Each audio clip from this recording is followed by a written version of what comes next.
friendly companion wherever you are. Giving the latest news and playing the best music that you love. More than 100 stations nationwide, broadcasting live. We are the biggest FM radio network.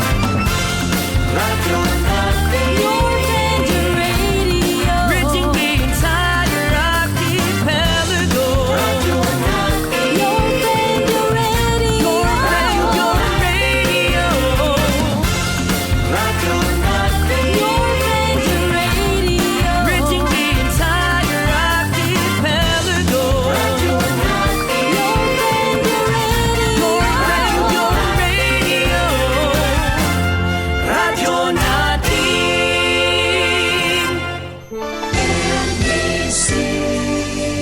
Manila Broadcasting Company.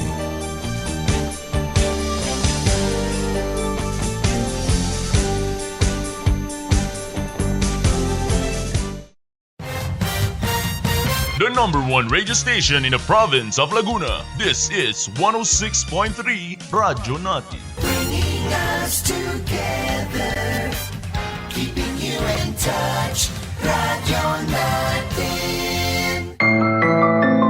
Maantig sa mga istoryang kapupulutan ng aral at inspirasyon ng bawat Pilipino. Ang kwentong magpapakita ng kakayahan ng mga kababaihan. Magpapamalas ng kanilang galing sa iba't ibang larangan. Ito ang Dear God. Dear God.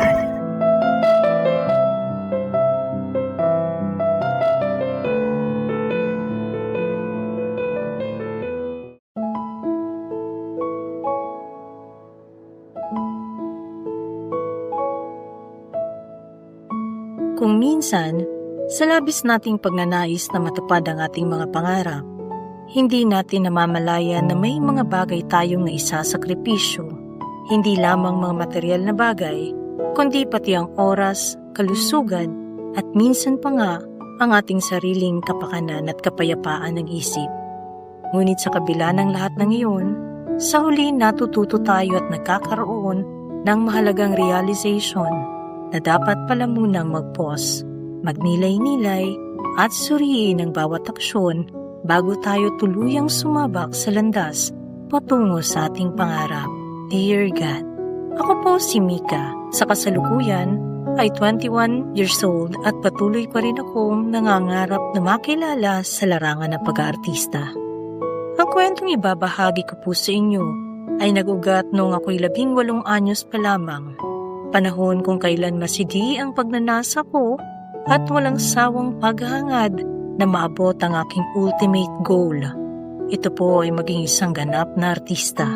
Noong panahong iyon, halos bawat araw ko ay puno ng excitement at determinasyon. Inilalaan ko ang aking oras sa pag-aaral ng sayaw, pagpo-post para sa modeling shots at pagbabahagi ng mga video sa social media bilang hakbang upang mapansin at magkaroon ng oportunidad sa industriya. Para sa akin, bawat post, bawat rehearsal at bawat maliit na tagumpay ay tila isang hakbang papalapit sa akin. Ang bawat mensahe ng suporta, bawat papuri, bawat pagkakataong nabibigyan ako ng exposure ay nagbibigay sa akin ng tiwala at pag-asa na malapit ko nang maabot ang mundo ng pag-aartista. Sa bawat galaw at sa bawat pagsubok sa rehearsal, nararamdaman kong lumalapit ako sa katuparan ng aking pangarap. Ito ay ang makilala, maipakita ang aking talento, at maging bahagi ng industriyang pinapangarap ko mula pa noong ako'y bata. Kaya nga noong nakilala ko si Sir Rene, naniwala ako na siya nang magiging tulay at katuparan ng lahat ng aking pinapangarap. Akala ko, sa wakas may isang tao nang nakakita ng aking potensyal na handa akong gabayan at magbukas ng pinto para sa akin sa industriya. Sa bawat salita niya, sa bawat papuri at bawat paanyaya na ibinibigay niya, unti-unti akong naakit at nabigani. Ramdam ko ang excitement, ang damdamin na para pang natagpuan ko na ang tamang pagkakataon para makamit ang aking ultimate goal. Ngunit habang lumalalim ang aming ugnayan at mas lalo akong nakikilala sa mga proyekto, unti-unti rin akong nakakaramdam na hindi lahat ng pagkakataon ay para sa akin sa ligtas at tamang paraan. Hindi ko agad napansin yun na unti-unti ang mga pangarap na inaabot ko ay nagiging dahilan para mailayo ako sa mga bagay na tunay na mahalaga para sa akin. Ito ay ang kaligtasan, dignidad at respeto sa sarili. May mga pagkakataon na ang mga hinihiling sa akin ay labis na nagdudulot ng pag-aalinlangan at kaba. At sa halip na magdala ng kaligayahan, nagdudulot ito ng pagkalito at takot. Sa mga panahong iyon, natutunan kong pahalagahan ang gabay ng aking ama upang malaman ko kung alin ang tamang hakbang at kung alin ang dapat iwasan. Dito ko naunawaan na ang tunay na tagumpay at katuparan ng pangarap ay hindi lang tungkol sa kung sino makakakita sa iyo o kung gaano kalaki ang exposure na matatanggap mo. Ang tagumpay ay nakukuha lamang kung mananatili kang tapat sa sarili mo, pinapahalagan mo ang iyong dignidad at ginagawa ang lahat ng hakbang sa ligtas at tamang paraan.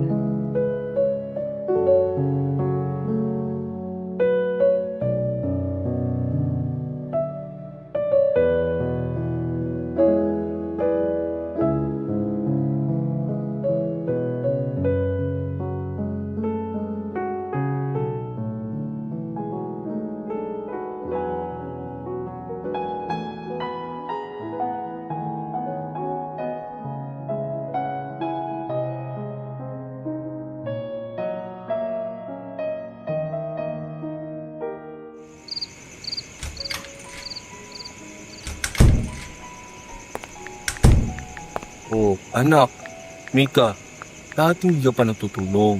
Baka bukas malate ka na naman ng gising sa ginagawa mong pagpupuyat. Matulog ka na at may pasok ka pa bukas. Opo, tay. Mga 15 minutes na lang po. May na-upload lang po ako. Ano ba yung ina-upload mo? Gabing-gabi na. Lagi ka na lang puyat at lagi kita nakikita na nakatuon ng atensyon mo dyan sa laptop mong yan. Aba anak, may ginagawa ka bang hindi maganda? Si tatay naman masyadong OA. Mga sayaw po ito sa social media. Di ba po, pangarap ko kasing maging artista balang araw. Iyang nakikita kong trend na kadalasang nadidiscover para maging artista ay through social media din. Kaya para mapansin, lagi akong nagpo-post sa social media. O, kita mo to tayo, yung latest ngayong sayaw, yun din yung ginaya ko. Para makita nila kahit papaano na may talent din ako. Nako, kanino ka pa ba magmamana? Di sa akin syempre. Yung nanay mo, wala naman yung katalent-talent. Ang alam lang nun paano man lalaki. Kaya siguro, maaga sa ating kinuha. Kasi ayaw nang madungisa ng apelyido ko ng haliparot mong nanay. Eto na naman siya.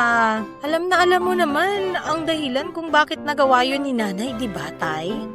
Para meron kang pang-maintenance nung mga panahong akala namin ay kukunin ka na sa amin dahil sa sakit mong tuberculosis. Kaya si nanay ay napilitan na kumapit sa patalim para madugtungan lang yung buhay mo. Kaya tay, pwede ba? Patahimikin mo na si nanay. Masaya na siya kung nasaan man siya ngayon. Hanggang ngayon kasi, hindi ko pa din nakakalimutan ang ginawa niya. Kalimutan mo na. Kasi yung mga kasalanan mo, matagal na nga niyang kinalimutan eh. Baka akala mo tay, nakalimutan na ni nanay na nung mga panahong kalakasan mo, kabi-kabila ang mga babae mo. Ano? Alam ni nanay ang mga ginagawa mo, tay. Hindi niya lang sa'yo sinasabi kasi mahal na mahal ka niya. Lahat ng ginagawa niya ay para sa'yo. Kaya kung meron man ditong dapat na makonsensya, ikaw yon, tay. Bakit mo ngayon lang sinabi sa akin? Aba, ayaw naman kasi ni nanay na palalain pa yung sitwasyon. Ang gusto niya, ano man ang mangyari, ay buo pa din daw tayo. Kahit pa nga, paulit-ulit mo siyang sinasaktan dahil sa pambababae mo. Tiniis lahat yun ni nanay, tay. Pero walang gabi akong nakikitang hindi siya umiiyak. Kapag tinatanong ko nga siya, lagi niyang sinasabi na okay lang siya kahit pa nga alam ko na hindi na. Sabi ko naman sa kanya, sabihin sa'yo ng maayos. Oo, para naman yung pagsasama niyo maayos. Pero ang sabi niya, wag na daw. Baka lumala pa lalo yung sitwasyon. Kaya tay, please lang. Tama na ang paninisi ha. May mali siya, may mali ka din. Parehas kayong magulang ko. At ayoko na may kakampihan sa inyo. Dahil parehas ko kayong mahal. Kung nalaman ko lang ng maaga. Kung sakaling nalaman nyo ng maaga tay, ang tanong, titigil ba kayo sa ginagawa nyo? Diba, noong mga panahong hindi umuwi si nanay para maghanap buhay para sa maintenance nyo, may pinapapunta ka pa ditong kabit mo. Tapos, nung nalaman na may taning ka na, sinabihan ka ng doktor, aba, nasaan yung mga babae mo? Diba, nawala na parang bula. Pinirahan ka lang, tay. At yung perang pinibigay mo, yung ilan doon, ay galing kay nanay. Kaya sana naman tay, magtanda ka na. Wala na si nanay, pero sana kahit wala na siya, natuto ka na sa pagkakamali mo. Anak, pasensya ka na. Hayaan mo, babawi ako sa'yo. Hindi mo na ako nakabawi sa nanay mo. Sana sa'yo, payagan mo akong bumawi. Alam kong madami akong pagkukulang sa inyong mag-ina. Kaya kung ano ang pangarap mo, susuportahan kita. Diba pangarap mo mag-artista? Sige, hindi kita pipigilan sa gusto mo mangyari. Pero sana anak, ito lang ang hihilingin ko sa'yo. Huwag mong pababayaan ang sarili mo. Pati na rin ang pag-aaral mo. Kasi hindi gugustuhin ng nanay mo na hindi ka makapagtapos ang pag-aaral. Isa yan sa mga pangarap niya. Pangarap namin para sa'yo, nag-iisa ka lang, kaya kahit mahirap ang buhay at mag-isa na lang ako ngayon, sisikapin ko pa din na igapang ka. Dito man lang, makabawi ako sa nanay mo. Oo naman, tay. Magtatapos naman po talaga ako ng pag-aaral. Kahit na nag-aartista. Balang araw, tay. Yung pag-aartista ko, ang magiging daan para makaraos tayo sa buhay. At alam ko kapag ka nangyari yun, giging proud sa akin si nanay. Tunay yan anak. Hindi pa man, pero proud na kami sa'yo. Lalo na ako. Ay sige, pagtapos mo niyan, matulog ka na at may pasok ka pa bukas. Oo, sige po tay, matulog na din po kayo. Ay sige anak.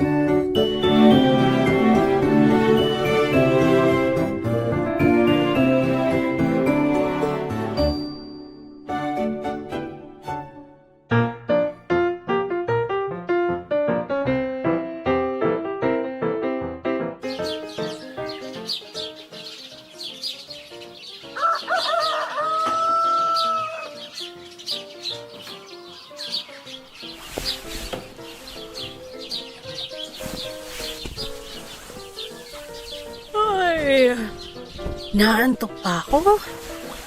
Anong oras na ba? Hala, mag-aalas 8 na pala. Naku, late na ako. Bilisan ko na nga. Mika, anak, bumaba ka na riyan at mag-almusal ka na. Baka tuluyan ka pang malit. Bilisan mo na ang kilos mo. Opo, tay. Sandali lang po. Diyos ko naman. At ngayon pa talaga ako na late. Nang gising kung kailan meron kaming exam. Mika. Relax. Relax ka lang. Inhale. Exhale. Saan na ba dito yung plinansya ko uniforme? Tay! Yung uniforme ko po. Wala dito sa cabinet ko. Binaba ko na anak. Bilisan mo na dyan at ihahatid na kita. Sige po, tay. Ikaw anak ha, araw-araw ko na lang nagmamadali. Sabi ko sa'yo, matulog ka ng maaga. Tingnan mo, late ka na naman yan. Baka naman maging artista ka nga. Mapabayaan mo naman ang kalusugan at pag-aaral mo. Hindi yan, tay. Sabay ko yung maaabot. Tiwala ka lang. Ay sige, ito, maligo ka na. May mainit na tubig ako dyan. Ilagay mo na sa balde. Ay! Tay! Oh, paano ka? Ba't sumisigaw ka dyan? Nag-chat na ba ang teacher mo? Naku, hindi, tay. Tingnan mo, may nag-chat sa akin, oh. Parang talent scout. Eto, tay. Babasahin ko sa'yo. Okay. Ready na po ako. Ano ka ba, anak? Sumisigaw ka dyan? Ano naman yan? Talaga bang kailangan mo mag-excite ng ganyan sa umaga? Hindi po, tay. Naku, hindi mo ba ba naisip na baka malate ka na sa school? Tay, promise po yung excitement ko. Konting-konti lang po ito. Talagang kasi, tignan mo, babasahin ko nga sa'yo. Kasi ba naman, hindi mo maintindihan eh. Ito. O, babasahin ko sa'yo ha. Hi, this is a talent scout. I've been following your videos and I really like your presence on camera. You have a unique charm and confidence that not everyone possesses. We are looking for fresh faces for upcoming projects, modeling, short appearances, and maybe even acting gigs in the future. We believe you have potential to go far, Mika.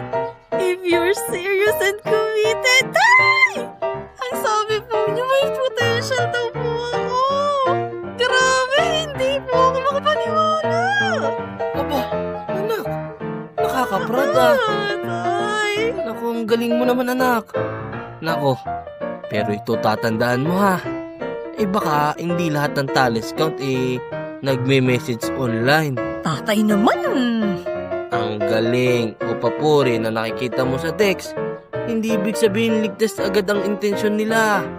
Oo na nga, Tay. Naiintindihan ko naman po. Pero tingnan mo naman. Binasa ko naman sa'yo yung message sa akin. English. Tsaka parang seryoso siya. Tsaka narinig mo naman ang haba-haba kaya ng sinabi niya. Para talagang naniniwala siya sa kakayanan ko eh. Oo anak, nakita ko nga ng dalawang mata. At masaya akong may naniniwala sa'yo. Pero tandaan mo anak, ang importante sa umpisa ay ligtas ka. Kung hinihingi niya ang anumang bagay, lalo na kung yung mga picture mo o videos, huwag mong ibibigay nang hindi kasama ang magulang. Naiintindihan mo ba?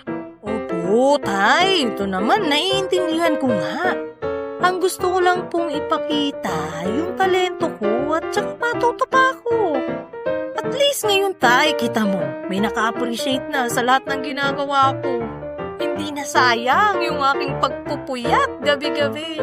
Thank you, Lord. At binigyan niyo po ako ng opportunity na matupad ko po yung pangarap ko. Salamat po sa maagang pa-Christmas sa amin ni Tatay, Lord. The best ka talaga. Naku anak ha, basta ito ang tatandaan palagi. Proud ako sa mga achievement mo. At mahalaga sa akin yung pangarap mong yan. Pero anak, alam mo na mas mahalaga sa akin ang buhay at seguridad mo. Ayoko nang mapahamak ka. Kaya sana, kung sino man yung scout na nagchat sa'yo, sana legit yan. Alam mo na, madami na kasi yan nagpapanggap ngayon. At ang punteriya yung mga kabataan na katulad mo. Kaya anak, maging maingat ka ha. Opo, Tay. Salamat po sa guidance nyo. Hindi ko naman pong gugustuhin na masaktan o mapahamak. Kayo naman. Ay! Tay! Tingnan nyo, Tay. May reply na naman po siya, oh. Eto nga, basahin ko nga ulit sa inyo, Tay. Thanks for your reply, Mika. I can see your eagerness and dedication. I'd love to guide you personally in this process. You can start building your portfolio together step by step. I believe you can achieve a lot if you focus and stay committed. Are you available to talk today? Tay, grabe! Ang saya ko, hindi ako makapaniwala. Aba, maganda yan kung meron nakaka-appreciate sa talent mo anak. Naku, pero tandaan mo, ang rules natin ha. Una, wala kahit anong photos o video na ipapadala ha. Nang wala akong pahintulot. Oo naman, Ignore ka pa ha. Tandaan mo. Oo na. Kailangan ng approval ko. Pangalawa, pag may mga usapan na ganito, sasabihin mo agad sa akin. Kung makikipagkita siya sa'yo, dapat kasama ako. Dapat alam ko. Okay. Pwedeng mag-isa ka ha. Mahirap ang panahon ngayon. Hindi natin alam kung anong intensyon ng taong yan. At bakit kanya in-approach? Alam mo, lalaki din ako. Kaya hindi ko maiwasang hindi mag-alala. At ang huli, ito yung pinaka-importante. Kung may iba kang pakiramdam katulad na lamang ng takot o pag-aalinlangan sa mga bagay na ipagagawa niya sa'yo, tumigil ka agad. Naiintindihan mo ba ako, anak? Oo na, Tay. Opo, ipinapangako ko po. Tatandaan ko lahat ng mga sinabi mo. Siya, ako'y papasok na nga muna at baka mamaya po mag-text po ulit. Babanggitin ko po sa inyo. Ay siya, sige. Salamat, anak. At tandaan mo ha, proud ako sa'yo. Pero mas proud ako kung magiging ligtas ka. Opo, Tay. Promise po, susundin ko po lahat ng mga sinabi po ninyo. Sige, anak. Mag-iingat ka sa pagpasok mo sa school. Opo, Tay. Salamat po.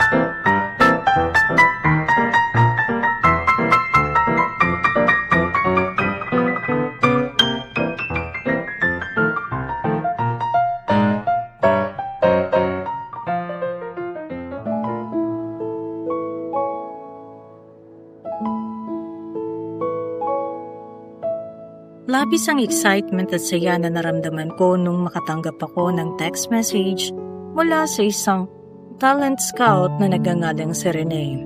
Para sa akin, para bang bumukas ang isang pintuan na matagal ko nang hinihintay. Isang pintuan patungo sa mundong pinapangarap ko. Sa mga oras na yun, ramdam ko ang matinding kagalakan at pananabik. At sa unang pagkakataon, tila napagtanto ko na malapit na akong makamit sa aking mga pangarap. Halos hindi ko mapaniwalaan na ang simpleng mensahe ay magdudulot ng ganoong kalaking damdamin sa akin, dear God. Puno ng pag-asa at pangarap na matagal ko nang pinapangarap simula pa noong bata ako. Kaya naman, kahit na mahirap at puno ng pag-aalinlangan, kinumbinsi ko si tatay sa aking kagustuhan. Hindi ako nawala ng pag-asa. Alam ko sa sarili ko na ang tagumpay sa pangarap ko ay nakasalalay hindi lamang sa talento at tiyaga ko, kundi pati na rin sa mga taong natitiwala sa akin. Kaya nag-isip ako ng maayos at sinigurado na ang bawat hakbang na gagawin ko ay maipapakita sa kanya bilang isang responsableng desisyon. Alam ko rin na mahalaga sa kanya ang aking edukasyon. Ang aking pag-aaral ay bahagi ng pangarap niya at ng aking yumaong ina para sa akin. At hindi ko pwede itong isakripisyo sa kahit na anong oportunidad sa industriya. Kaya tiniyak ko sa kanya na anumang gagawin ko sa larangan ng pag-aartista ay hindi makakaapekto sa aking pag-aaral. Ipinaliwanag ko sa kanya na kayang pagsabayin ng dalawa, ang pagsunod sa pangarap sa pag-aarte at ang pagtapos sa pag-aaral sa tamang oras at paraan. Sa mga panahong iyon, natutunan kong maging malinaw at tapat sa pakikipag-usap kay tatay. Hindi lang ito tungkol sa paghiling ng permiso, kundi pagpapakita na naiintindihan ko ang kanyang mga alalahanin at handa akong kumilos ng may disiplina at responsibilidad. Sa bawat paliwanag ko at sa bawat pangakong ibinibigay ko, unti-unti niyang nakita ang katatagan at determinasyon ko. At sa uli, napapayag din siya sa gusto kong mangyari. Hindi ko malilimutan ang damdamin sa araw na yun. Ang halo-halong saya, kaba at pag-asa habang naririnig ko sa kanya mga salitang, "Sige anak, subukan mo." Ramdam ko ang tiwala at suporta ng aking ama. At sa simpleng pahintulot na yun, parang nagbukas ang mundo para sa akin.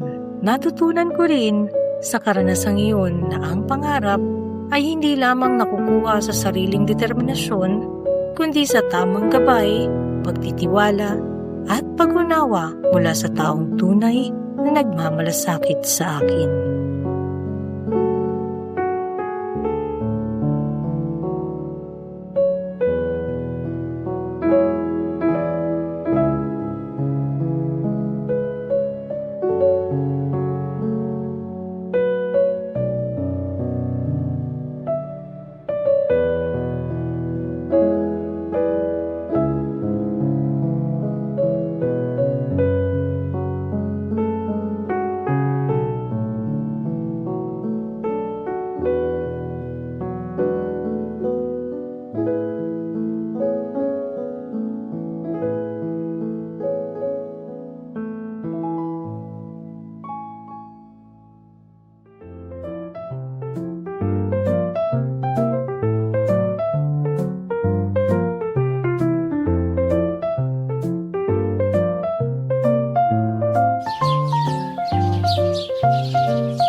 Tay! Tay! May reply pa ulit. Tingnan mo, Tay. Tingnan mo. Anak, sandali nga lang. Bago ako sumagot yan, basahin mo nga munang mabuti. Ano raw bang sabi? Ito nga, babasahin ko na. Ito naman si tatay masyadong mainipin. O eto, Hi Mika, great news. Your photos and videos look fantastic. We are very excited to have you start modeling. We even have a local fashion show lined up where you can showcase your talent. Give it up. Oh, narinig mo yun, Tay. Narinig mo yun.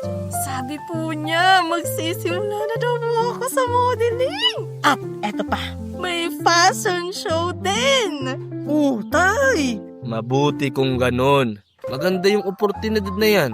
Pero lagi mong tatandaan, yung mga billing ko sa'yo ha, huwag na huwag mong kakalimutan. Oo nga, Tay. Oo na po. Ito na talaga yun, Tay. Ito na yun. Nalapit na ako sa pangarap ko. Ito na yun, Tay. Nag-text ulit. Mabasa nga. Fantastic job in the first shoot. Everyone love your presence. We have more ideas for your portfolio and some other concepts we want to try. Are you available to discuss?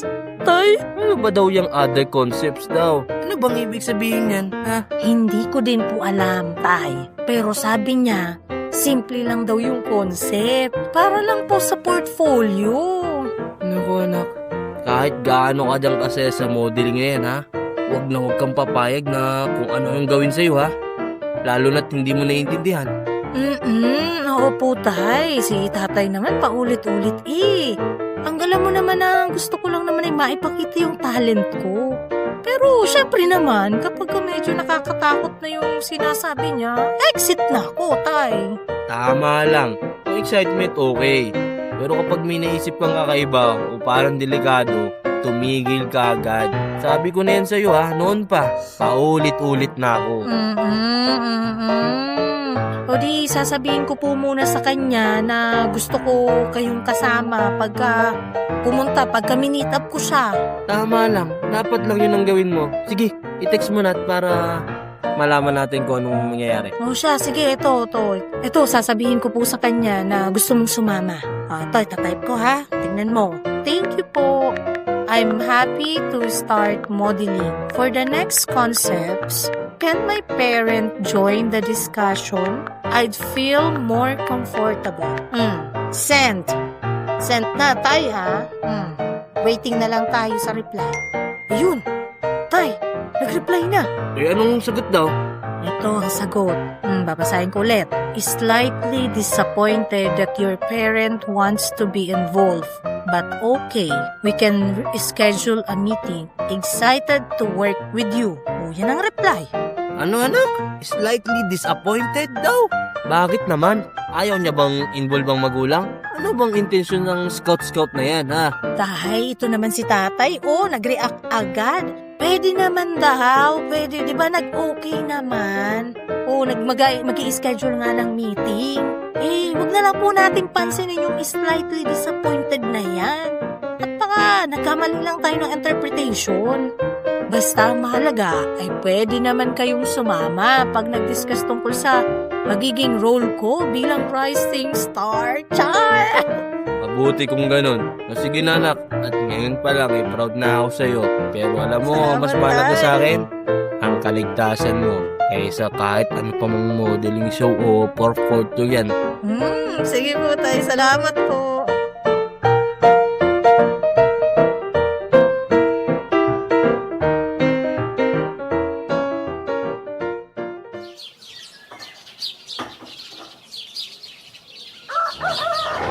Mika, anak, may kailangan akong sabihin sa'yo.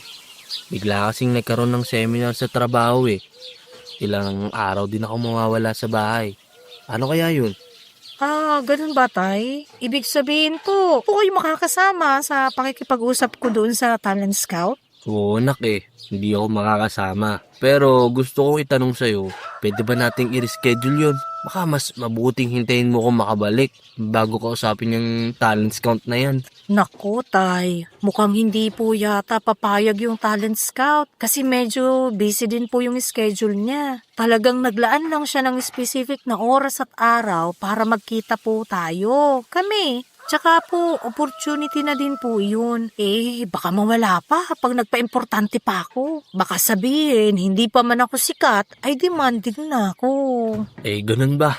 Mika, naiintindihan ko na gusto mo talaga maging artista at alam kong excited ka at talagang gusto mong maipakita ang talento mo. Opo naman, Tay. Alam mo naman yan.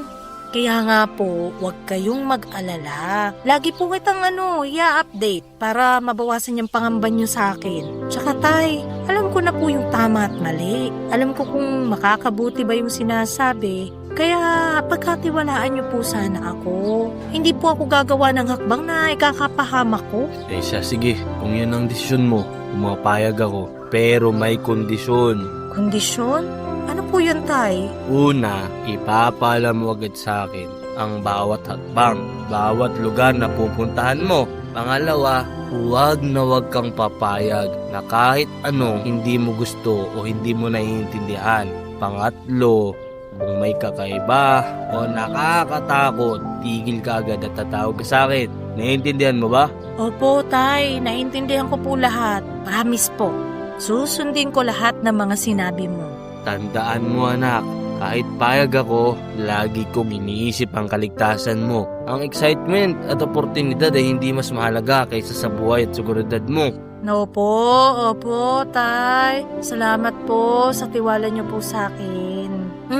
Tay, nag-message po siya. Sabi, looking forward to meet you in person. We have a small casual meeting to discuss next steps. Don't worry, it will be short and friendly. Sige, basta yung payo ko sa'yo anak ha, huwag mong kalilimutan.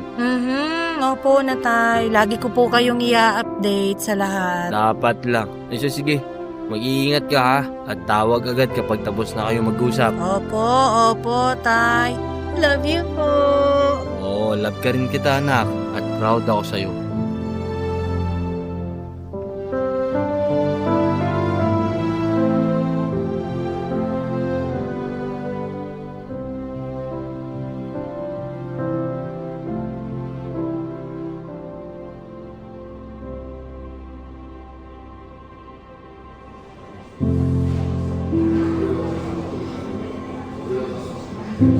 Hello po, Sir Rene. Good afternoon po.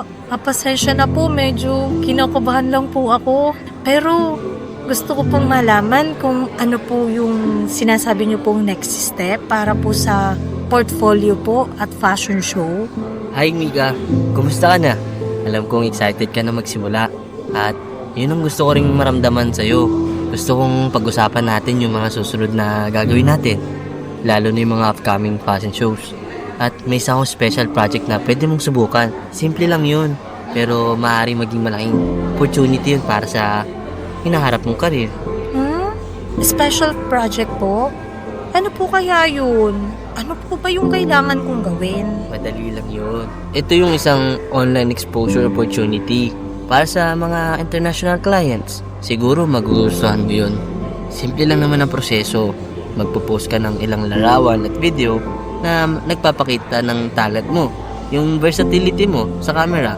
Lahat ay maayos at friendly lang naman para lang ipakita yung kakayahan sa mas malaking audience. Opo, pero ano po klaseng larawan at video po? Sigurado po ba kayo na safe po yung gagawin ko? Oo, alam mo Mika, ilan sa mga artista sa ganitong paraan nagsimula. Unang nagsusubok ng kakaiba para makita yung potensyal nila. Kaya huwag kang matakot ha. Simple lang naman. At sigurado ako makakatulong to para mas makilala ka ng mas maraming tao. Para mabigyan ka ng shortcut sa pagkakataon na matupad yung pangarap mo. Ang iba kasi, matagal pang naghihintay at maraming pagsubok bago nila nakamit yung peak nila. Kaya kung seryoso ka sa pangarap mo, ito yung pagkakataon mo. Isang maliit na hakbang na pwede mong simulan ngayon. At baka ito na rin yung simula ng malaki mong break. Opo, naintindihan ko po sir. Pero parang delikado po yung medyo kakaibang concept, hindi po ba? Parang hindi ko po naintindihan po kasi ng buo kung ano yung eksaktong kailangan kong gawin. Medyo nahihirapan po ako magdesisyon ngayon kasi hindi ko po alam kung safe po ba talaga yun o tama po ba yun para sa akin. Mika, naintindihan ko yung pag-aalala mo. Ilang taon ka na ba ngayon? Mag-18 na po ako this December. Yun pala sakto. Nasa legal age ka na kaya wala nang problema. Alam mo yung ibinibigay ko sa yung opportunity? Yun yung sa mga taong alam kong may potential. Pero pag wala naman, hindi na ako nagsasayang ng oras at atensyon ko. Alam mo namang sobrang busy akong tao. At yung binibigay ko sa'yo, advantage mo na yon kumpara sa ibang talents na hinahawakan ko. Pabor pa nga sa'yo yung trabahong inahalo ko sa'yo aside from modeling Paniguradong kikita ka ng doble pa kaysa sa pangarap mong modeling at pag-artista. Marami pang maingit sa'yo kasi mabilis ang pag-angat mo. Kaya walang mawawala kung susubukan mo. Lahat naman talaga ng successful sa kanilang larangan nagtitake ng risk sa umpisa. Simple lang naman to. Hindi mo kailangang ipakita ang buong sarili mo. Maliit na hakbang, ang mahalaga, makita yung talent mo at makilala ng mas maraming tao. Kapag nagawa mo yun, makakabuo tayo ng isang malaking opportunities para sa'yo. At pwede ka nang kumita habang natututo. Naiintindihan ko po, pero... Huwag kang mag-alala, Mika. Nandito ako para gabayan ka. Madali lang naman yung process Hindi ka namin pipilitin sa anumang hindi mo gusto. Basta, sundin mo lang yung instructions at makikita mo, mas magiging confident ka sa sarili mo at sa camera. Opo, naiintindihan ko po sir, pero parang gusto ko pong may kasama ako bago po ako magbigay sa inyo ng desisyon. Gusto ko po sanang ipaalam muna kay tatay para masigurado ko po na ligtas po yung gagawin ko. Mika, naiintindihan ko na gusto mo may kasama. Pero minsan, mas pabilis at maraming pagkakataon na nagiging available ka pag nag-iisa ka. Mag-18 ka na this year. Hindi ka pa rin pinapayagan ng tatay mo na magdesisyon para sa sarili mo. Para naman medyo authoritative yata yung ama mo. Opo, Sir Rene. Gusto ko po kasi ng guidance mula sa kanya. Ayokong gumawa kasi ng maling desisyon. Tsaka, nangako po kasi ako kay tatay. Alam mo, Mika, marami akong talents na hindi naging successful kasi in-involve nila yung magulang nila sa bawat hakbang. Nakakalungkot nga Mga talented pa naman. Baka matulad ka rin sa kanila kung palaging hahayaan mo ang tatay mo magdesisyon para sa future mo. Naiintindihan mo yung sinasabi ko? Opo, naiintindihan ko. Pero kasi... Mika, sayang yung opportunity. Hindi na pwedeng palampasin. Kung seryoso ka sa pangarap mo, kailangan mo magsimula ngayon. Hindi ko sinasabing kalimutan mo ang sinabi mo sa iyong ama. Pero minsan, kailangan mo magtiwala sa sarili mo at sa pagkakataon. Ang tunay ng mga artist nagtatagumpayan, nagkakaroon ng lakas sa loob at pinipili nilang simulan ng kanyang journey nang may tiwala sa sarili kahit alam mong may konting kaba. Opo, ay naiintindihan ko po. Parang gusto ko nga pong subukan. Pero ayokong masaktan ko yung tiwala ni tatay, sir Paano kaya? Sige na nga po. Susubukan ko po yung opportunity na sinasabi nyo. Good, Mika. Alam kong kaya mo to. Makikita mo, magiging daan to para mas marami kang maipakita sa mundo. Opo, sir. Salamat po, ha.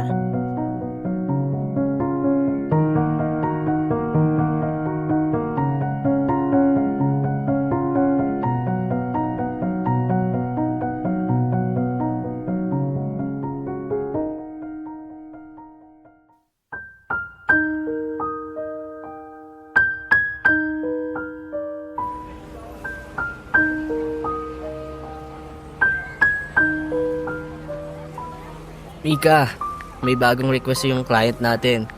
Gusto nila makita yung versatility mo. Medyo kakaiba yung ilang pose o angulo, pero simple lang naman. Pwede mong gawin para kang magbibigay ng wow factor sa kanila. Opo, naiintindihan ko po, pero parang hindi po ako sigurado. Para kasi namang may kakaiba naman sa hinihingi nila, sir. Alam mo, Mika, ang iba pang talents, ginagawa rin to sa umpisa. At nakakatulong sa karir nila. Di mo kailangang ipakita ang lahat ng sarili mo. Maliit lang yung hakbang. Ang mahalaga, makita nila yung talent mo at yung creativity mo. Tsaka yung upper part lang ng katawan mo nire-request kasi nila. Kasi medyo natutuwa daw sila sa hubog ng katawan mo. Ang bata mo pa daw pero kaya mo na makipagsabayan sa mga matured na artista. Hindi nga nila nakala nakaka-18 mo lang isang araw kasi very matured ka na daw tingnan. Sabi ko naman, syempre, kakaiba talaga kako tong talent ko. Bukod sa maganda na, very professional pa. Kaya pumayag na ako na sa request nila. Kalain mo yun, ikaw lang ang ganito nilang bigyan ng atensyon. Mika, bago pa lang ikaw sa industry pero ikaw na yung hinahanap nila. Hindi ka ba proud sa mga achievements mo? Proud po at salamat po sir sa paggabay. Kaya lang, para po yung nire-request ng clients po nyo ay parang too much. I mean, nagkasundo po tayo sir na ang ipopost lang ay mga pictures at videos na nakasuot ako ng maiiksing damit.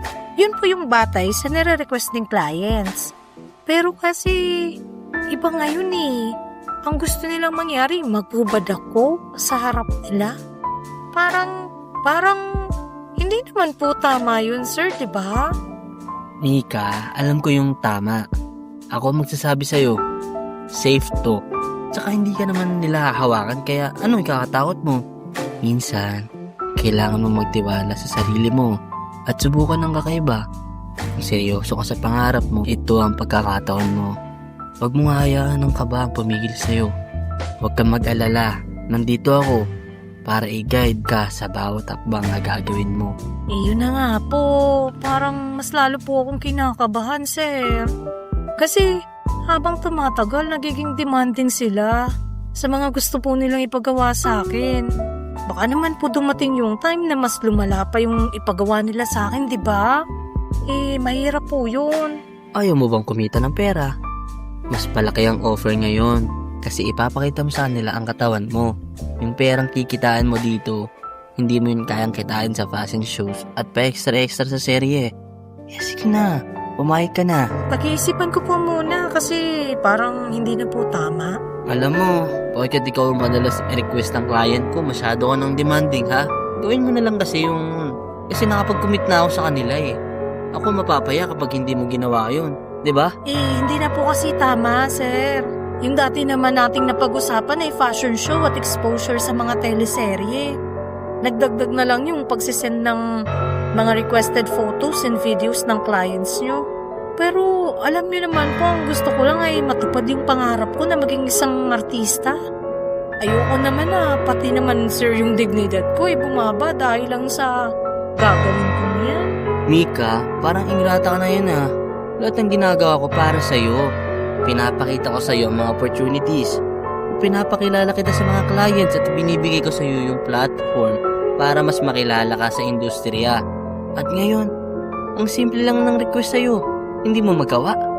Seryoso ka ba sa pangarap mo? Kasi kung hindi, itigil na natin to. Opo, naiintindihan ko po kayo sir, pero hindi ito yung gusto ko. Mika anak, lahat ng ginagawa ko para sa'yo, ginagawa ko para matulungan ka. Di mo ba nakikita yun? Kung ayaw mo ngayon, baka masayang lang lahat ng effort ko. Parang sinasabi mo na walang halaga lahat ng binibigay ko sa'yo.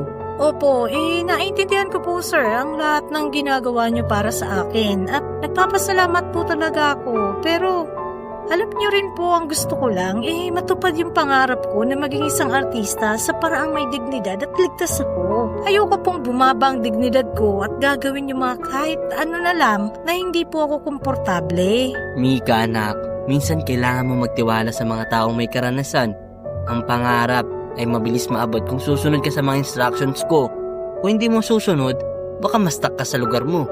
At sayang ang pagkakataon. Naiintindihan ko naman po yun. Kaya lang, yung gagawin ko po, sana tama. Hindi gagawin dahil nakakapagpababa sa akin. Sa pagkatao ko, delikado na. Sige, naiintindihan kita. Pero isipin mo rin yung pangarap mo. Baka mahirapan kang makilala kung palagi mas pinipili mo yung safety kesa sa opportunity. Pero alam ko po kasi na kaya ko pa rin namang maabot yung pangarap ko nang may gabay ni tatay. At sa paraang hindi ako mawawala sa sarili ko, mapapahamak ako. Kaya, pasensya na po kayo, sir, ha? Hindi ko magagawa yung gusto nyo. Tsaka, titigil na din po ako. Hindi po ito tama para sa akin at alam ko po naman sa sarili ko. Nararamdaman ko na magiging delikado na ito. Kaya, ayoko na po. Tama na po yung mga ganitong request. Anong ibig mong sabihin? Ha? Naiintindihan mo ba yung opportunity na sinasabi ko?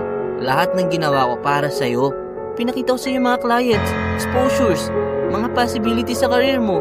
At ngayon, parang ayaw mo na lang? Salamat sir. At salamat po sa lahat ng ginawa niyo sa akin. Pero, hindi ko po kayang isugal ang sarili ko o gawin yung kahit na ano na hindi ako komportable.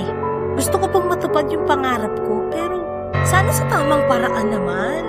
Minsan kasi, Mika, kailangan mong subukan yung mga kakaiba para makita ng mundo yung talent mo. Kung tatangi-tangi ka lang dyan, baka masayang yung effort ko. Nakakabahala na parang hindi mo nakikita yung halaga ko. Yung effort na binibigay ko para sa'yo. Nagdesisyon na po ako, sir. Total naman po, patapos na yung kontratang pinirmahan ko sa inyo.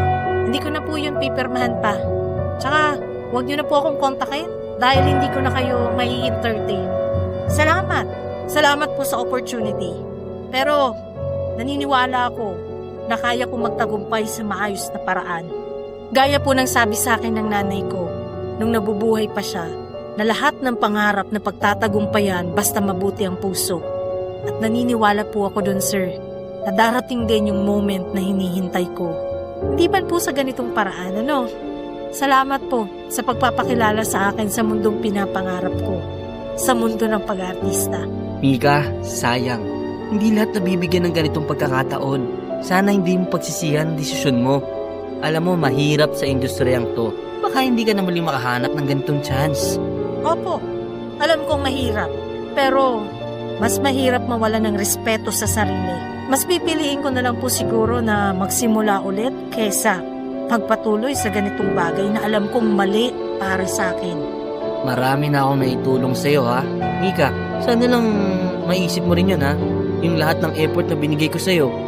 Hindi ko po yun nakakalimutan, sir. At ipinagpapasalamat ko, di ba po, sinabi ko sa inyo. Pero yung tulong po na humahantom sa kapahamakan ay hindi na po tulong yun. Yun po yung tatandaan po ninyo. Dito na po nagtatapos yung usapan natin. Salamat po. Paalam.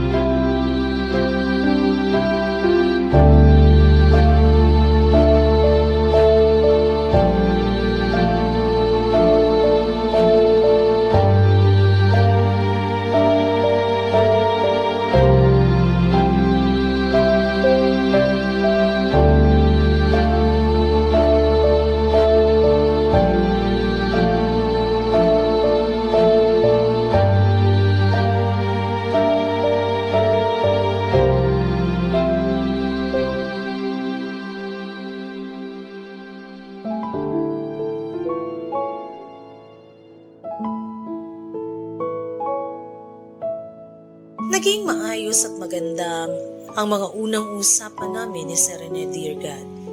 Nakakatuwa kung iisipin na kahit papaano ay tinutulungan niya ako sa aking pangarap na maging isang artista.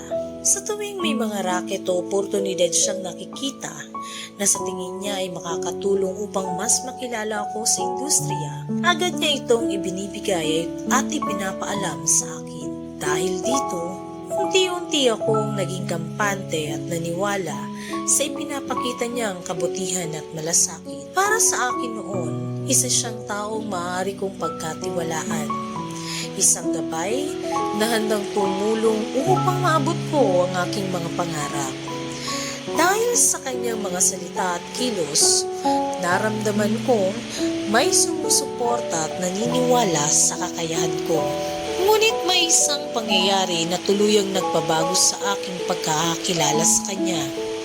Isang pagkakataon na hindi ko kailanman inakala na mangyayari. Dumating ang oras na nag-request siya ng isang bagay na hindi kayang tanggapin ng aking konsensya. Ito yung pagpo-post ng mga hubad na larawan para umano sa kanyang kliyente. Paulit-ulit niya akong kinukumbinsi Sinasabi na yun daw ang pinakamadali at pinakamabilis na paraan upang maabot ko ang aking mga pangarap sa mundo ng pag-aartista. Habang pinakikinggan ko ang kanyang mga salita, unti-unting napalitan ng pagkalito at takot ang dati kong tiwala. Alam ko sa sarili ko na mali yun at hindi ko kayang isakripisyo ang aking dignidad kapalit ng aking pangarap. Dahil sa aking pagtanggi, nauwi sa mainitang sagutan ng aming usapan. Naglabasan ng mga sama ng loob, sumbatan at mga salitang hindi ko inaasahang maririnig mula sa isang taong minsan kong pinagkatiwalaan. Sa puntong iyon, tuluyan kong napagtanto na hindi lahat ng tulong ay mabuting hangarin at hindi lahat ng nag-aalok ng oportunidad ay dapat napagkatiwalaan. Dahil sa huli, ang tumayo para sa sarili at ipaglaban ang aking dignidad ay mas mahalaga kesa sa inaasam kong pangarap.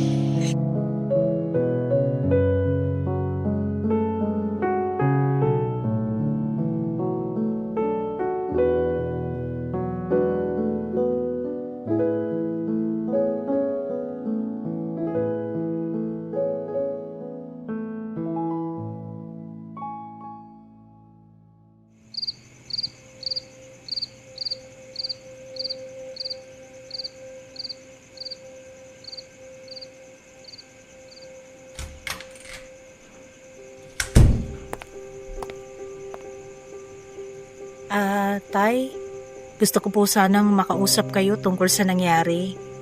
Alam niyo po, hindi ko na po magawa yung gusto ni Sir Rene. Hindi ko po kayang gawin yun kasi alam ko pong hindi na ito makakabuti para sa akin kaya tinigil ko na lang po. Mika anak, tama ang ginawa mo. Naiintindihan ko yung takot at sinasabi mo.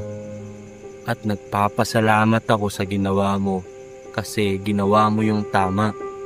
Alam mo ba, maraming tao nakakaligtaan ng halaga ng dignidad at kaligtasan dahil lang sa pagtupad ng pangarap. Opo, Tay. Gusto ko pong matupad ang pangarap ko pero gusto ko po sa tamang paraan. Ayoko na masaktan o mawala ako sa sarili ko dahil lang sa gagawin ko. Oo anak, alam mo, tunay na pangarap ay hindi lang tungkol sa pera o sa kung gaano kalaki ang exposure. Ang taong may pangarap ay nakakuha sa tamang paraan. Opo, Tay. Naintindihan ko po. Pero paano po ba kung may pagkakataon na nagiging delikado pero parang maganda yung chance para sa karir ko? Mika, ito ang tatandaan mo. Minsan ang mga ganitong pagkakataon ay parang nakakainganyo at mukhang mabilis ang tagumpay. Pero ang tunay na tagumpay, hindi yan minamadali. Hindi mo kailangang isugal ang sarili mo. Ang pangarap na makamit sa tamang paraan ay mas matamis kaysa sa mabilis na tagumpay na nagdudulot ng kapahamakan. Lahat ng magagandang opportunity ay pwede mo makuha. Basta alam mo kung alin ang ligtas at tama. Opo, Tay. Salamat po sa gabay po ninyo. Alam ko pong kaya kong maabot ang pangarap ko sa tamang paraan. At hindi ko po gagawin ang kahit na ano na delikado at makakapagpababa sa pagkatao ko. Iyan ang gusto kong marinig sa iyo, anak. Pride at talent mo ang mahalaga. Pero higit sa lahat, ang buhay mo at dignidad mo ang dapat lagi mong inuuna. Ganyan mo matututunan ng tamang paraan ng tagumpay. At alam kong maabot mo rin ang pangarap mo. Opo, Tay. Salamat po Ngayon po, alam ko na kung paano magsisimula sa paraang ligtas, maayos at tama.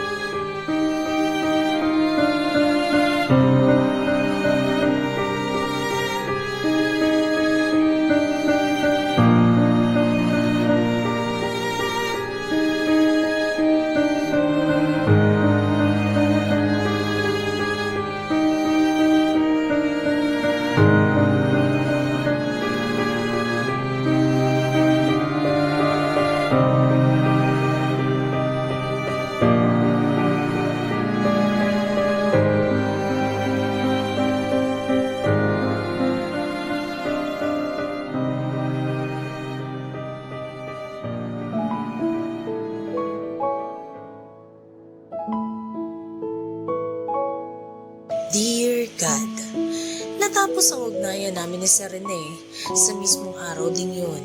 Matapos ang lahat ng nangyari, minabutin kong tuluyan na siyang i-block sa lahat ng paraan. Hindi dahil sa galit, kundi para na rin sa aking peace of mind. Alam kong iyon ang pinakamabuting desisyon para maprotektahan ang aking sarili at makapagpatuloy ng walang takot at pag-aalinlangan. Ilang buwan din ang lumipas na naging inactive ako sa social media. Pinili kong manahimik at magpahinga. Panahon iyon ng paghilom, pagnilay-nilay, at muling pagbuo ng aking sarili. Unti-unti kong tinanggap ang mga nangyari at sinubukang bumangon mula sa pagkadismaya na aking naranasan. Isang araw, nagulat na lamang ako nang ibinalita sa akin ni tatay na nasa balita raw si Sir Rene. Hindi ko agad inasahan ang aking mararamdaman. Halo-halong kaba, gulat at takot. Ayon sa balita, nahuli raw ito matapos lumabas sa mga sumbong mula sa ilan niyang talents. Ikinwento ng mga ito kung paano sila pinipilit na gawin ang mga bagay na labag sa kanilang kalooban at kung paanong paulit-ulit silang hinaharas ni Sir Rene. Dahil dito, nagsama-sama ang mga biktima upang tuluyan ng isumbong ang kanyang mga ginagawang panghaharas. Doon ko napagtanto na hindi pala ako nag-iisa sa aking karanasan. At mas marami pang mga taong mas matagal at mas malalang pinagdaanan kaysa sa akin. Matapos mapanood at marinig ang balitang yun, bigla akong napaisip kahit papaano pala ay maswerte pa din ako. Hindi man naging madali ang aking pinagdaanan, nailigtas pa rin ako bago tuluyang may mangyaring masama sa akin. Muntik na, ngunit hindi siya nagtagumpay. Sa huli, naging mas malinaw na sa akin na tama ang aking naging desisyon, ang tumanggi, ang lumayo, at ang piliing unahin ang aking sarili. Ang karanasang ito ay nagsilbing paalala na mahalagang makinig sa sariling konsensya at huwag matakot magsabi ng hindi, lalo na kapag ang kapalit ay ang ating dignidad at kaligtasan.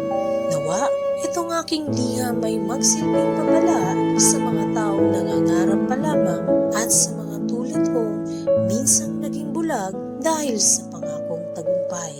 Babala ito na hindi lahat ng nag-aalok ng tulong ay may malinis na intensyon at hindi lahat ng oportunidad ay dapat agad tanggapin, lalo na kung kapalit nito ang inyong dangal at kaligtasan. Huwag niyong hayaang gamitin ang inyong mga pangarap bilang sandata laban sa inyo. May mga taong handang samantalahin ang kahinaan at pagnanais nating magtagumpay. Kung may mga bagay na ipinapagawa sa inyo na labag sa inyong konsensya, huwag matakot tumanggi at lumayo. Hanggang dito na lamang po ang aking kwento. Nagmamahal, Mika.